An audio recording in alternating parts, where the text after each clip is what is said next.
Hello everyone, this is R.S. Miller at the endtimenews.org and today is April 18th, 2013. A massive blast rocks Texas fertilizer plant. A massive explosion has rocked the fertilizer plant near Waco, Texas. Hundreds of people were likely injured, state officials say. A nursery home was destroyed by the blast and numerous buildings were damaged. The explosion occurred Wednesday around 7:50 local time in the town of West, north of Waco. A fireball of nearly 30 meters high has been reported along with a massive power outage. The U.S. Geological Survey registered the explosion as a 2.1 magnitude quake, adding that the magnitude measures only the ground motion, not the airwave, so is substantially less than the true size of the event. RT correspondent Roman Galindo is at the scene in the town of West. He said, "It's still too dangerous to reach the rubble. Police are patrolling the streets, making sure that people don't go to dangerous areas. We are far, but there are windows which have been blown out.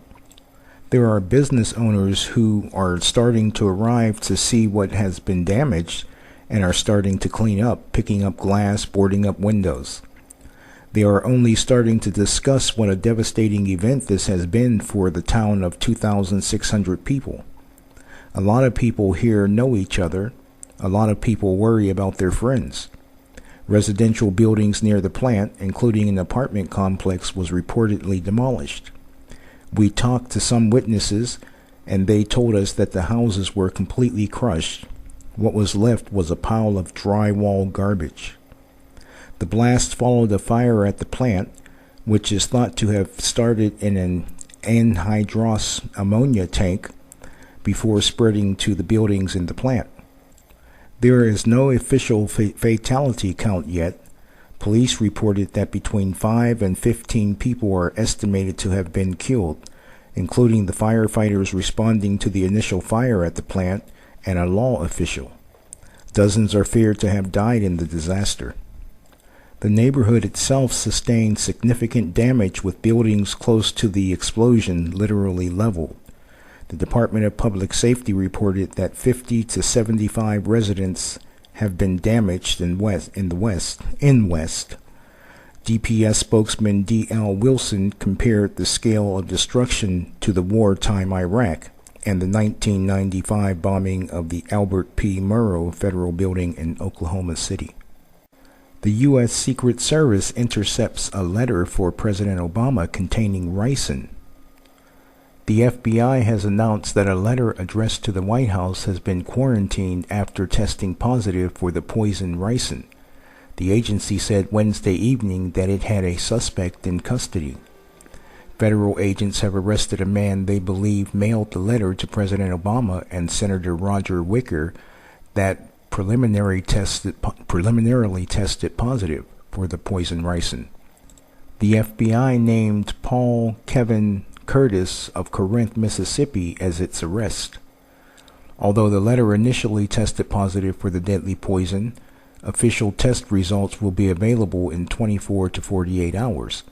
According to the law enforcement official, preliminary tests are unreliable and often results in false positives. In an intelligence bulletin obtained by AP, the FBI says that both letters say, "To see a wrong and not expose it is to become a silent partner to its continuance." Both are signed, "I am KC," and "I approve this message." Federal officials said that at the time, they believed they knew who sent the letters. Information regarding the suspect, Paul Kevin Curtis, has since emerged via online profiles and YouTube. Evidently, 45-year-old Curtis is a father of 4, an Elvis impersonator, a self-proclaimed member of Mensa, and a martial artist. According to Prentiss County Sheriff, Curtis, who suffers from severe psychological issues, has been arrested 4 times before, once for stalking. His LinkedIn profile currently has a long list of seemingly unrelated professions spanning everything from reflexology massage therapy to Guinness World Record recipient and published songwriter. According to his Twitter feed, Curtis attempted to contact Huffington Post reporter Radley Bocco in December of 2011 with claims that he was being targeted due to alleged whistleblowing activities. The Pentagon is hush-hush on Syria chemical weapons use. U.S. Defense Secretary Chuck Hagel declined Wednesday to discuss Syria's possible use of chemical weapons against rebels, raising doubts over whether Washington still views such actions as a red line. President Barack Obama has repeatedly warned Damascus against resorting to chemical weapons, hinting that the use of such arms or the prospect of militant groups gaining control of them could prompt a U.S. military intervention. When asked direct questions by senators as to whether Syria has fired chemical weapons, both Hagel and General Martin Dempsey, chairman of the Joint Chiefs of Staff, sidestepped the sensitive issue. They told lawmakers the U.S. intelligence chief, James Clapper, would likely address the queries behind closed doors on Thursday. Our intelligence agencies are going into more detail on what we know and what we don't know, Hagel told the Senate Armed Services Committee. When General Clapper is before you tomorrow, he will get into that, but I suspect that some of this will have to be done in closed session, Hagel said when asked by Senator Carl Levin. Also on Wednesday, Depkefal reported that 200 troops of the U.S. 1st Armored Division has been sent to Jordan to give the United States the ability to potentially form a joint strike task force for military operations if ordered to do so by the president. Depkefal's military sources reported that they are arranged on the Jordanian-Syrian border to counter a potential Syrian attack. Reports by other news agencies suggest that this troop deployment is mainly due to preparation to go in and secure Syria's chemical weapons. Poison gas kills a family in Syria in an apparent chemical weapons attack. After completing his prayers around 1 a.m. on April 13th, Yasser fell asleep with his wife, 2 young children, and sister, who all share the bed in a modest home in Sheikh Massoud, the Kurdish majority frontline neighborhood in Aleppo. I heard something explode on the roof. I thought it was a shell, and I called my brother for help, he said. His eldest son, 1.5 years old, started mumbling and was soon hyperventilating. The baby, only 4 months old, was also struggling. I knew then that there were chemicals in the air, and I told everyone to get out. I screamed for help and saw my neighbors come in, Yasser said, recounting the horror of his experience while recuperating at a hospital in Afrin, a town north of Aleppo. He hasn't been told that his wife and children are dead yet. His doctors don't think he can handle the shock in his fragile state. Opponents of the Assad regime have accused the military of using unknown chemical weapons in rebel-controlled territories, including the cities of Homs, Damascus, and Aleppo.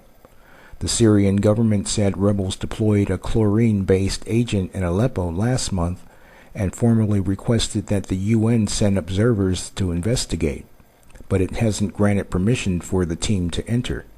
Given that the Obama administration has repeatedly stated that the use of chemical weapons in Syria would be considered a game changer, confirmation that these weapons have been deployed could significantly alter the course of Syria's war.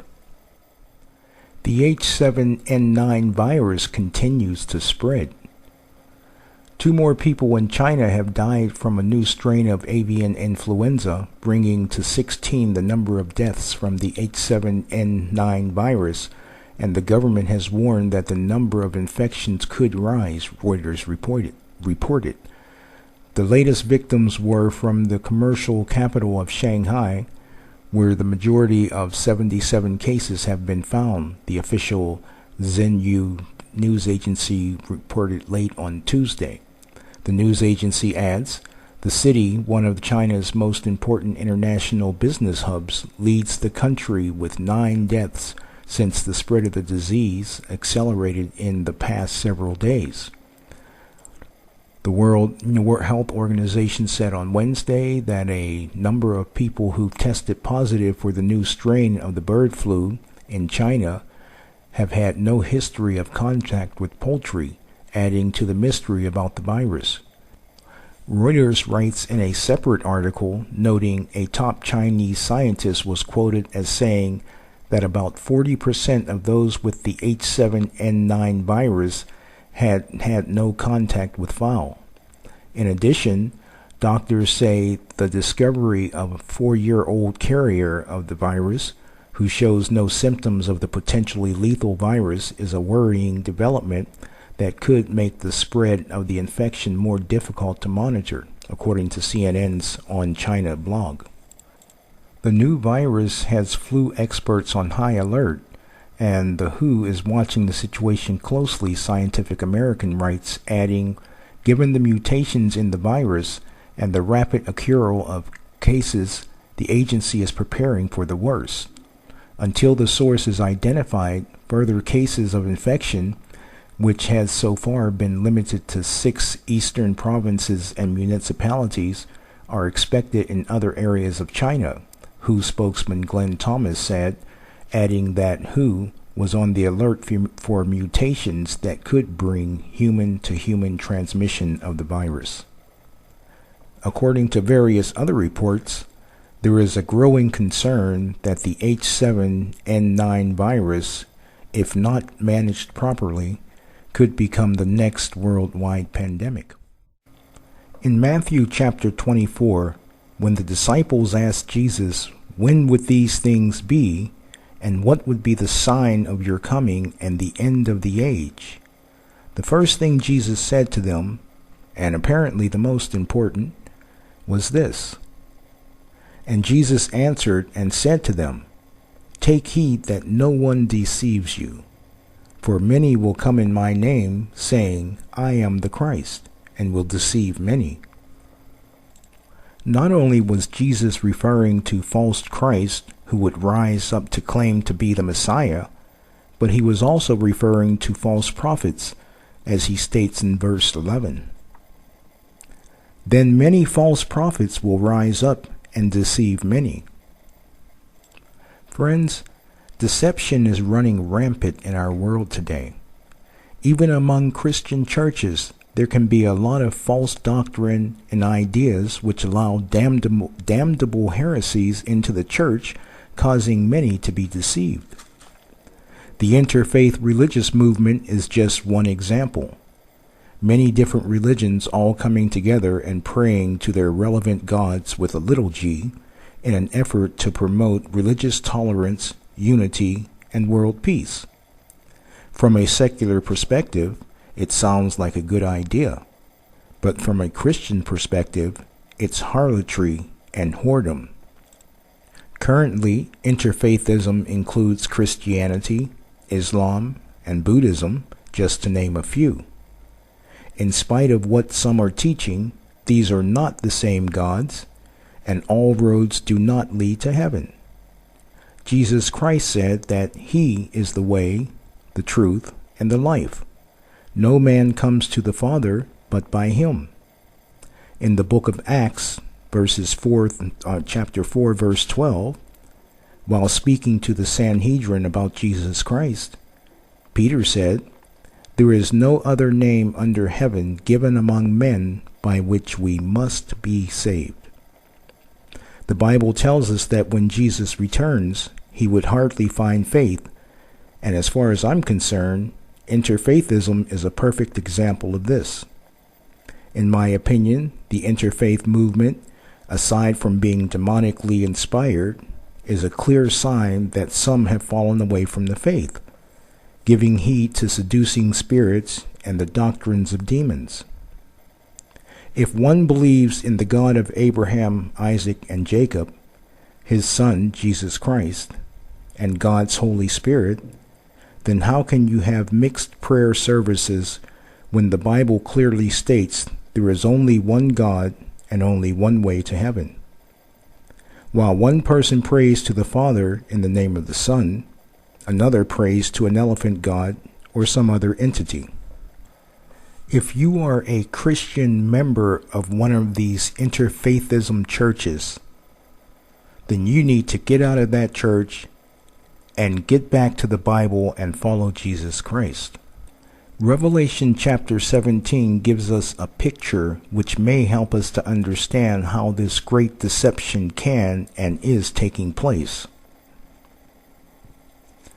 Then one of the angels who had the 7 bowls came and talked with me, John, saying to me, "Come, and I will show you the judgment of the great harlot, who sits on many waters, with whom the kings of the earth committed fornication, and the inhabitants of the earth were made drunk with the wine of her fornication." So he carried me away in the spirit into the wilderness, and I saw a woman sitting on a scarlet beast, which was full of names of blasphemy, having 7 heads and 10 horns. The woman was arrayed in purple and scarlet, and adorned with gold and precious stones and pearls, having in her hand a golden cup full of abominations and the filthiness of her fornication. And on her forehead a name was written, Mystery Babylon the Great, the mother of harlots and of abominations of the earth. And I saw a woman drunk with the blood of the saints and with the blood of the martyrs of Jesus. And when I saw her, I marveled with great amazement. But the angel said to me, "Why do you marvel?